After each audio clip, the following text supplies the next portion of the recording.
I'm here on the job site with Dale, who's a framing contractor. Hey, good morning. Dale traded up to Geico Commercial Auto Insurance for all his business vehicles. We're here where he needs us most. Yep, they sure are. We make it easy for him to save on all his insurance needs, all in one place, with coverage that fits his business and bottom line.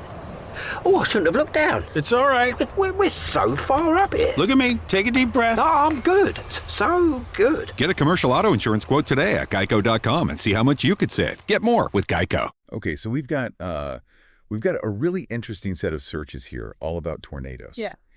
And we're calling this a deep dive because we're going to try to go deep on what these searches are telling us about how people are reacting to, the threat of a tornado. Yeah. And maybe even how we look for information in general during a weather emergency. Yeah. And I think one of the things that really stands out to me is just how many of these searches are for really specific places. We see Lake City a bunch of times, Monette Bay, Jonesboro, Truman, all these places in Arkansas. Yeah. And then, of course, Nashville keeps coming up, too. Yeah, like Lake City. Right, exactly. Lake City tornado. Yeah. So it seems like people are really focused on what's happening in their immediate area. Yeah. Or maybe places they have family or friends. Right, exactly. Like they're worried about somebody in a specific spot. Yeah. And then on top of that, you see a lot of searches with today, yesterday, last night. People need this information right now. They're not just casually looking up stuff about tornadoes in general. It's very urgent and immediate. Exactly. And that makes sense when you think about, if there's a tornado warning. Right. You need to know what's happening right now. Right. And we see that even more when we look at the types of searches. Yeah. Like you said, some of them are really broad, like Arkansas tornado or tornadoes today, just kind of getting the big picture. Mm-hmm. But then we also see things like wedge tornado, which is a very specific type of tornado. Right. And pretty scary one. Yeah, for people who don't know, a wedge tornado is it's huge. Yeah, it's massive. It's wider than it is tall. Yeah, it's one of those where you just know, something bad is happening. Yeah, you don't want to mess with the wedge tornado. Nope. And the fact that people are searching for that specific term means... They know what they're dealing with. Yeah, it means they're aware of this really dangerous phenomenon. Yeah. And they want to know more about it.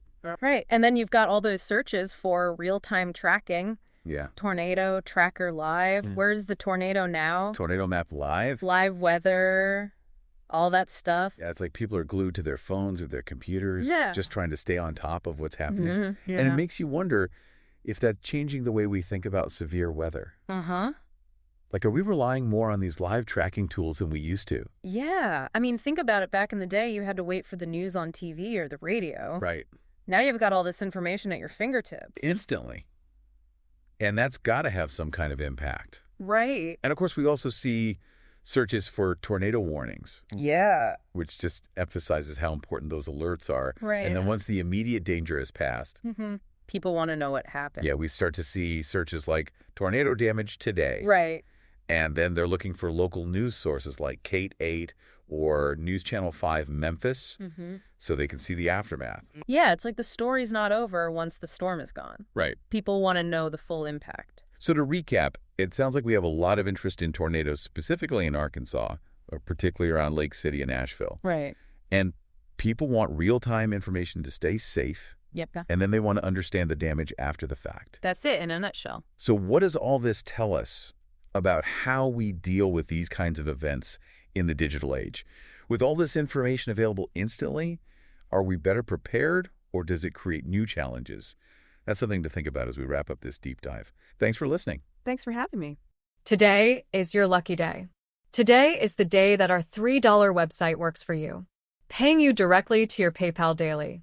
Imagine $3 ongoing continuous payments to your PayPal account.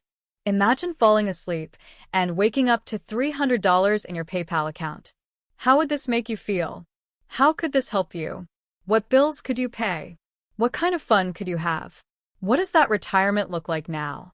All for a one-time payment of $3. This website is DFY done for you, fully built and completely hosted, and never stops collecting payments for you.